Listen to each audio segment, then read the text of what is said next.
Hello everyone, welcome back to my channel. Today, I continue to bring you the story of the single mother Ly Hoai Ca and her challenging love with the police officer Hùng, along with the unexpected twists in their everyday lives. As you all know, Hùng has now left for a distant assignment.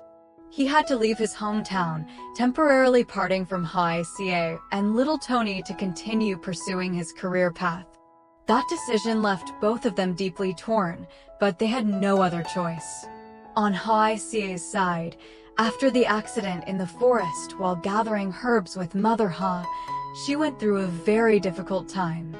Fortunately, with everyone's devoted care, her health has gradually recovered. Now, she is able to work again, take care of Tony, and look after her family. However, in her heart, she always carries the longing for Hùng. Every afternoon, when she sees Tony playing in the yard, she can't help but think of the moments when Hùng used to patiently teach the boy every letter, every step. As for Hùng, in his new workplace, he has had to start a completely unfamiliar life. There, he stays at a colleague's house, with everything still strange and new. His work is busy and stressful, and at times he misses Hoai Ca and Tony so much that he just wants to return immediately. But thinking about his ideals, responsibilities, and their future, he forces himself to hold back and keep trying. Will the distance and the absence of family warmth make their love even stronger, or will it create unpredictable storms? And while Hùng is busy with his new assignment, what challenges will Hoai Ca and Tony face back home? Stay tuned and watch today's video to find out more. After a long and exhausting journey, Hùng finally set foot in his new workplace. The city was bustling and crowded, completely different from the peaceful countryside he had left behind.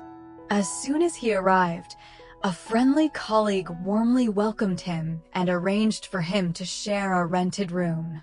Though the room wasn't spacious, it was tidy and clean, which gave Hùng peace of mind knowing he now had a stable place to stay. The next morning, he woke up early, straightened his uniform, and carefully checked himself in the mirror before stepping outside. Today was his first official day on duty, and he felt both excited and slightly nervous. At the office, the morning atmosphere was solemn. The superior chaired the meeting, his voice deep yet firm. On the table, thick stacks of documents were handed out to each officer. The contents revolved around the recent security situation, a string of assaults in broad daylight and bold thefts of property that left the community shaken. The superior analyzed the situation in detail before assigning tasks. When Hùng name was called, he paused for a moment, feeling a weight in his chest. He was assigned directly to the main investigation team, responsible for collecting evidence, verifying witnesses, and coordinating with local units to track down leads. It was no small challenge, but also an opportunity to prove his ability in this new environment. Sitting in the office after the meeting, Hùng flipped through the files. Each line, each photo reminded him of the seriousness of the case. Pen in hand, he jotted down notes, his eyes sharply focused, yet behind that concentration lingered a faint trace of longing. After receiving their assignments, Hùng and several colleagues quickly moved to the crime scene.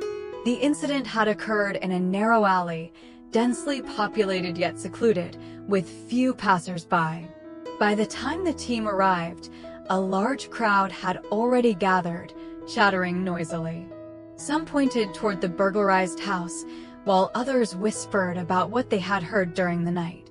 Hùng stepped out of the vehicle and, together with his teammates, set up a barricade, instructing the residents to keep their distance to avoid disturbing the scene. One officer's firm voice rang out. "Please step back, everyone, so the authorities can proceed with the investigation. All questions will be addressed later." As the crowd dispersed, Hùng began his meticulous observation. On the front door, fresh pry marks were clearly visible, with splintered wood peeling away. On the damp ground, Multiple shoe prints overlapped, suggesting the culprit had fled in haste. Hung crouched down, carefully measured the prints, and recorded their size in his notes. Deeper inside the house, shards of broken glass were scattered across the floor. Wearing gloves, he collected each piece and sealed them in evidence bags. Moving toward the backyard, his eyes caught a dark red streak of blood smeared on the barbed wire fence. He nodded slightly, murmuring to his colleague, "The suspect may have injured himself climbing over here. Collect this blood sample for DNA analysis. We might find a lead." At once, his teammate pulled out the forensic kit, while Hung methodically documented the position and photographed the scene. Not only that, but at the entrance he also discovered a faint fingerprint on the doorknob. Using powder, he dusted evenly, then gently blew to reveal the ridges. With practiced care, he pressed specialized tape against the print, lifted it, and preserved it. A colleague standing nearby remarked with admiration, "With your thoroughness, nothing will ever be overlooked." Hung only smiled faintly, eyes never straying from the task. Once the indoor inspection was complete, the team followed the trail along the suspect's escape route. The ground was still damp from the previous night's rain, muddy with footprints pressed deep into the soil. Hung patiently walked the path, pausing to examine a patch of disturbed earth or a blade of grass smeared with mud that seemed freshly trampled. He recorded each detail and sketched a diagram of the getaway route. Whispers circulated among the team members. "Looks like he fled in a hurry, didn't have time to cover his tracks." "Yeah, but if he's sharp, he probably avoided cameras. We need to check nearby houses immediately." After hours of meticulous searching, the fragments of evidence began to form a clearer picture. Blood samples, fingerprints, footprints, and eyewitness accounts gradually pieced together a preliminary map of the crime. Hung carefully compiled the files, a few crucial deductions already flickering in his mind. Based on the fingerprint analysis collected at the scene, the investigation team quickly narrowed down a prime suspect. He was a repeat offender with a history of theft, currently hiding out in a rented room on the outskirts of the city. That very night, Hung and several comrades were ordered to secretly carry out an arrest operation. Moving in complete silence, each officer took their position, surrounding the suspect's hideout with a tight perimeter. The atmosphere was tense, every step calculated carefully to avoid alerting him. A commanding voice suddenly shattered the night. "Police! Open the door for inspection." Inside, the suspect panicked and tried to flee through the back door, only to be blocked. In a split second, he was subdued and escorted back to headquarters. Under the harsh neon lights of the interrogation room, his face revealed pure anxiety. At first, the suspect stubbornly denied everything, twisting his words in an attempt to escape. Hung and his colleagues patiently presented each piece of evidence: fingerprints, blood samples, and eyewitness testimony. Confronted with undeniable proof, he finally lowered his head and confessed. In a trembling voice, he gave up the names of his accomplices, those directly involved in assaults and a string of burglaries. However, when the authorities moved to apprehend the rest of the gang, they discovered the others had already fled the area. They vanished without a trace, leaving the investigation with even greater challenges. Inside the unit's emergency meeting room, a large map of the region was spread across the table. Officers exchanged tense discussions, weighing possible strategies. One side in concern: if they've slipped into another province, this will get very complicated. Hung sat in silence, his eyes sharp as steel, his hand gripping a pen tightly. He knew this manhunt would be full of obstacles, but within him and his comrades, the determination to bring the entire gang to justice had never wavered. After many sleepless days of investigation, Hung and his team finally uncovered a crucial lead. By tracing suspicious money transactions and gathering intel from local residents, he discovered that the ringleader of the robbery gang, a repeat offender with a long criminal record, was planning to appear at a cafe in the town center. There, he intended to meet a partner to launder the stolen money. The arrest plan was launched that very afternoon. To avoid drawing suspicion, the entire team went undercover. Hung wore a simple shirt, his face calm but his eyes sharply scanning every detail. His colleagues spread out strategically, some posing as casual customers sipping drinks, others disguised as street vendors near the cafe entrance, all ready to move at a moment's notice. Inside the cafe, the ringleader sat in a shadowy corner, his eyes darting around nervously as if waiting for someone. On the table in front of him rested a heavy black bag, which he occasionally pulled closer, as though afraid of unwanted attention. Hung walked in, pretending to be just another customer. He ordered an iced coffee and sat a few tables away, his gaze quietly fixed on the suspect's every move. Another officer slipped into character as a takeout customer, slowly positioning himself near the target's table. The atmosphere in the cafe thickened with tension. Everyone was waiting for the signal. The moment the ringleader bent down to check the money bag, Hung gave a subtle nod. In an instant, two officers closed in from behind, while Hung lunged forward, twisting the suspect's arm and pinning him to the ground. Chairs toppled, startled screams erupted from nearby customers, but the police quickly brought the chaos under control. The criminal was handcuffed on the spot, his face drained of color, the arrogance he once carried completely gone. The bag of illicit money was seized immediately, and the entire laundering operation was cut short. When escorted back to headquarters, faced with undeniable evidence and the pressure of the investigators, the suspect finally lowered his head and confessed to all his crimes. He detailed the plan of the robbery, how the stolen money was divided among his accomplices, and the shady transactions used to launder the illicit funds. Every word was carefully recorded and added to the case file, giving the police sufficient grounds to close the case. In the following days, the complete dossier was transferred to higher authorities for legal processing. The case officially came to an end, restoring peace to the community. News of the successful operation spread quickly, reassuring the residents and earning heartfelt gratitude for the police force's swift and decisive actions. At the unit's summary meeting, the atmosphere was solemn yet filled with pride. The superior looked straight at Hung and declared firmly, "Comrade Hung, though you have only just joined our unit, you have shown great responsibility and courage, achieving an outstanding victory with your team. You are a shining example for everyone to follow." The entire room erupted in applause. The new colleagues, who had not yet been very familiar with Hung, now looked at him differently, with admiration, respect, and trust. Some stepped forward to shake his hand firmly, praising him. "Excellent work. For your very first case, handling it this cleanly gives us even more confidence for the future. You truly deserve it, Hung." Hung simply smiled and bowed in gratitude.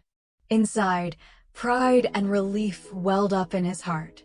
This was not only his first victory in the new workplace, but also a milestone affirming his ability and helping him quickly integrate into this unfamiliar environment. That night, back in his small rented room, Hung sat quietly by the window. The streetlight cast its glow on his weary yet resolute face. He knew the road ahead was long, filled with more difficult cases awaiting him. But for now, he had made a perfect start, earning his first major achievement in the mission of protecting peace for the people. As for Hoai Ca, ever since Hung left for his distant assignment, her life felt as though half of it was missing. The little house suddenly became strangely silent, every corner still carrying traces of his presence. Each evening, Sitting by the flickering oil lamp with Tony in her arms, she couldn't help but recall those happy days when the three of them were together, their laughter filling the air. Now, with only mother and child, the emptiness often twisted painfully in her heart. Tony was still little, unable to speak, only babbling a few innocent sounds. At times, he would lift his head and look around the house, his bright eyes glimmering as if searching for a familiar figure. Each time, Hoai Ca's heart clenched, for she knew her son, too, could feel Hung's absence. She would only hold Tony tightly and whisper softly, "Tony, your father is away for work. Once he's done, he'll come back to us." To fill the void in her heart, Hoai Ca threw herself into work even more. She seized every hour, every moment to keep busy. Sometimes helping Mother Ha in the fields, sometimes venturing into the forest to gather herbs, other times hunched over sewing or running a small trade. She knew that only hard work could help her save a little money, enough one day to buy a phone to call Hung, or even further, to save enough to take Tony to visit him. On long nights, when Tony was sound asleep, Hoai Ca would still sit by the table, gently caressing the wool scarf Hung once gave her. Her eyes lingered at the window, where the moonlight spilled in, and in her heart she whispered words she never had the chance to say. "Hung, out there in the distance, do you ever think of us?" In her spare time, Hoai Ca devoted herself wholeheartedly to restoring the small garden around her house. The recent storm and flood had left what was once a lush green patch in ruins. Vegetable beds crushed, fruit trees broken, soil eroded, and the chicken coop and pigsty badly damaged. Each time she stepped outside and saw the devastation, her heart ached. Yet with patience, she began tidying up little by little. At dawn, as the sun rose behind the mountains, Hoai Ca was already out in the garden, hoe in hand, her back damp with sweat. She carefully rebuilt the vegetable beds, propped up the trellises for gourds and squash, and planted new rows of mustard greens and Malabar spinach.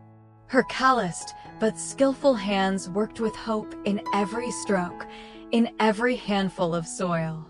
She often whispered softly to herself, as if to keep up her own spirit. "Just keep planting with care, everything will flourish again." The tiny seedlings, fragile yet full of life, pushed their way into the earth. Watching them grow greener each day lightened her heart, giving her renewed faith. Every morning, after finishing the housework, she carried her woven baskets into the garden to harvest ripe vegetables and fruit. She picked carefully, choosing only the plumpest grapefruits, the reddest tomatoes, and the freshest greens to take to the market. Her honesty and meticulousness earned the trust and affection of the villagers. Many regular customers, familiar with her gentle smile, would buy produce and ask warmly, "Hi, Ca, with Hung away on duty, it must be tough managing all this on your own?"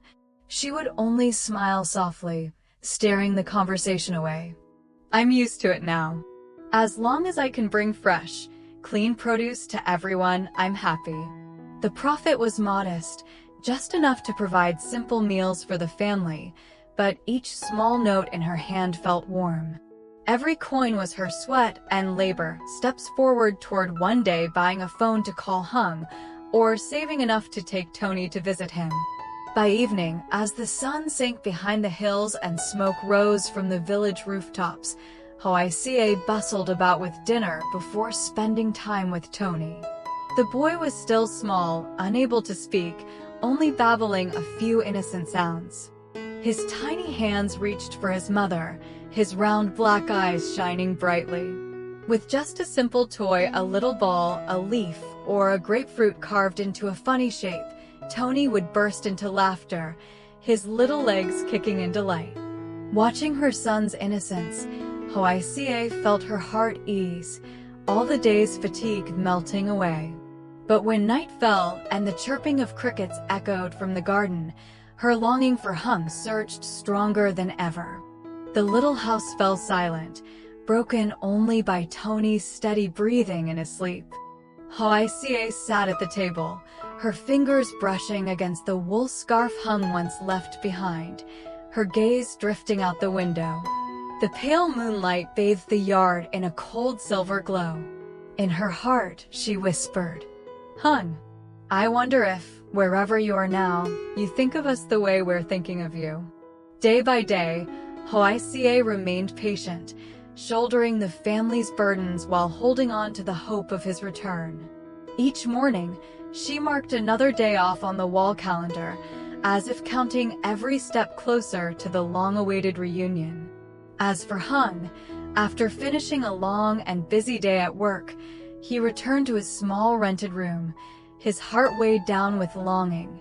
The streetlight outside shone through the window, illuminating his tired face, while his eyes quietly drifted toward the distant homeland. He thought of Hoai Ca, thought of Tony, how the two of them were managing without him by their side. In the past, every time he came home from work, he was greeted by the sight of Hoai Ca bustling around the kitchen, while Tony babbled in her arms. Now, the silent room, broken only by the steady hum of the fan, made the emptiness press even heavier on him. What worried him most was not having a phone to keep in touch. Each passing day, he grew restless with questions. Is Hoai Ca exhausted today? Did Tony cry much? Who's helping with the garden and the household chores? These thoughts circled endlessly in his mind, robbing him of sleep night after night. He reminded himself he had to try harder. Outside of his regular duties, he took on extra shifts and side tasks, determined to save enough money. His first goal was to buy Hoai Ca a new phone so he could call her every evening, see her and Tony's smiles through the screen, hear her gentle voice again, and ease the ache of separation. At the same time, the matter of debt weighed heavily on him. He knew Hoai Ca had endured enough hardships already. He didn't want to add more to her burdens. That was why he set a firm goal: to repay as much debt as quickly as possible, lightening the financial load and paving a steadier path for their future together. Every night before bed, he would take out the photo of himself with Hoai Ca and Tony that he carried everywhere. Gazing at her gentle face and the child's innocent smile, a quiet flame of determination would rise in his chest. For them, I must endure. I must return stronger, to protect and care for the two of them. One evening after work, as soon as Hung returned to his rented room, he couldn't find any peace of mind. Waves of longing for Hoai Ca and Tony surged within him, and his restlessness only grew stronger because he had no way to reach them directly. After much hesitation, he decided to use a nearby public phone to call Mother Ha, the woman Hoai Ca had often visited to learn about medicinal herbs.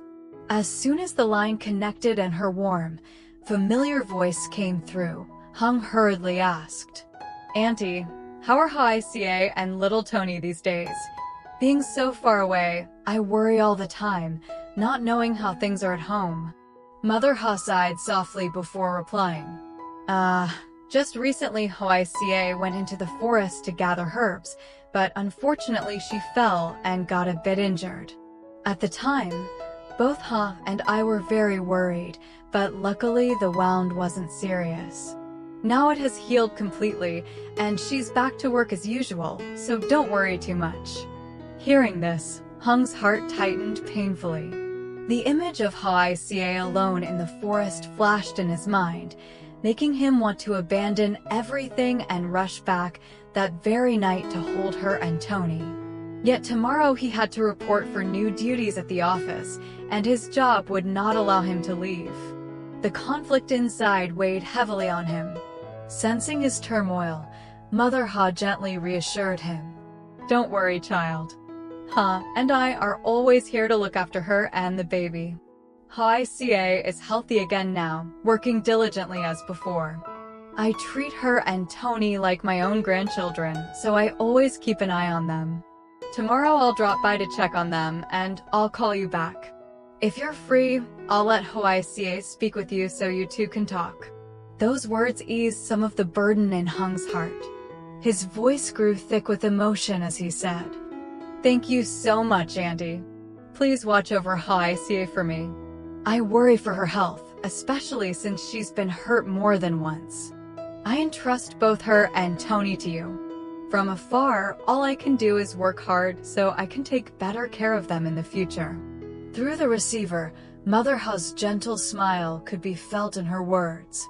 Rest assured, as the elder in the family, I see Hoai Ca and Tony as my own. You just focus on your work and take care of yourself. When you get leave, come home. Surely they'll be overjoyed. Her words were like a balm, soothing Hung's restless heart. After hanging up, he sat quietly for a long time before whispering to himself, "I must work harder, earn steadily, pay off the debts, and soon return to Hoai Ca and Tony." That night, Hung lay in bed but couldn't close his eyes. On the table, the family photo of the three of them rested neatly. Reaching out, he gently touched Hoai Ca's face in the picture, silently vowing, "My love, wait for me. I'll come back." The distance between them felt like an invisible wall, testing the love of Hoai Ca and Hung with every passing day. Both were consumed by an endless longing, day after day yearning, yet unable to meet. Unsent letters, unspoken words, all lingered in their hearts as a constant ache. Will Hoai Ca and Hung have enough faith and perseverance to overcome these hardships so that one day they may truly share the same home and live together in fullness? Far away, what will Hung do to preserve his love for Hoai Ca, ensuring she never feels alone amid life's trials?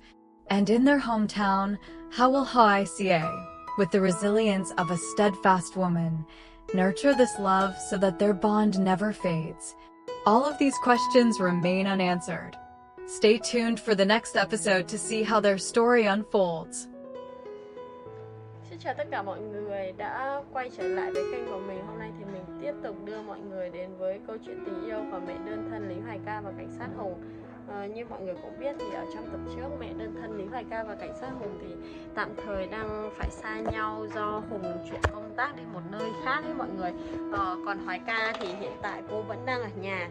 Hùng thì trong tập này anh đã ở nơi công tác mới, anh phá được một vụ án liên quan tới mình xin lỗi, cố tình gây thương tích và cướp đoạt tài sản. Thì hiện tại thì Hùng đã giải quyết xong vụ án này và anh đã xử lý rất tốt và được cấp trên và các đồng nghiệp rất là tán dương.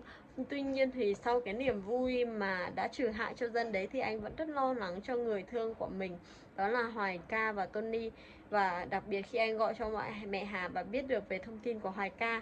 Vậy thì liệu tình yêu xa cách như thế có cản trở tình yêu của họ hay không thì mời mọi người đón xem tập sau nhé.